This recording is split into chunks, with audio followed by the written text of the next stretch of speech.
The member for Canning has the call. Thank you, Deputy Speaker. Today, 75 years ago, 21 Australian Army nurses, in the prime of their lives, were shot to death by Japanese soldiers on Raji Beach, Bangka Island. Today we remember and honour their sacrifice in the service of our country. Only days earlier, on the 12th of February 1942, Allied forces had begun evacuating Singapore.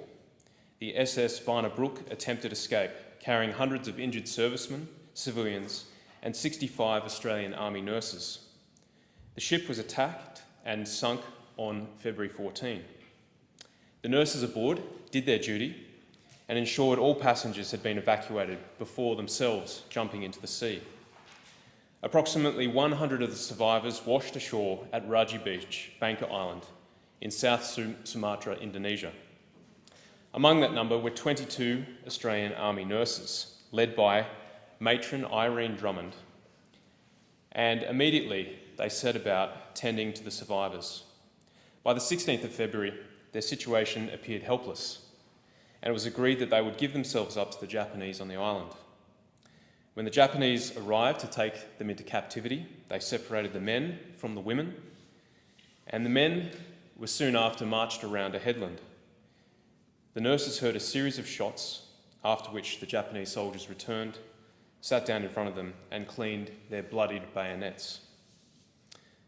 The women were soon after ordered into the water, knowing full well the fate that awaited them. As they did, Matron Drummond quietly told them, "Chin up, girls, I'm proud of you, I love you all." The Japanese then opened fire to their backs and machine-gunned them to death. There was only one survivor, Vivian Bullwinkle.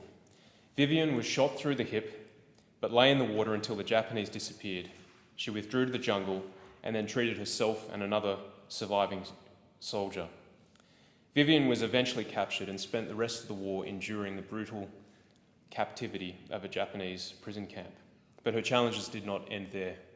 She struggled with PTSD throughout her life, the remaining 30 years. And of course, Army psychologists in the post-war era minimised the traumatic events of wartime service, thinking that would help people move on. Today, we take a very different approach to PTSD. And I'm proud that this government has extended financial cover for the treatment of mental health to all ex-servicemen and women. But as a community, we must do more.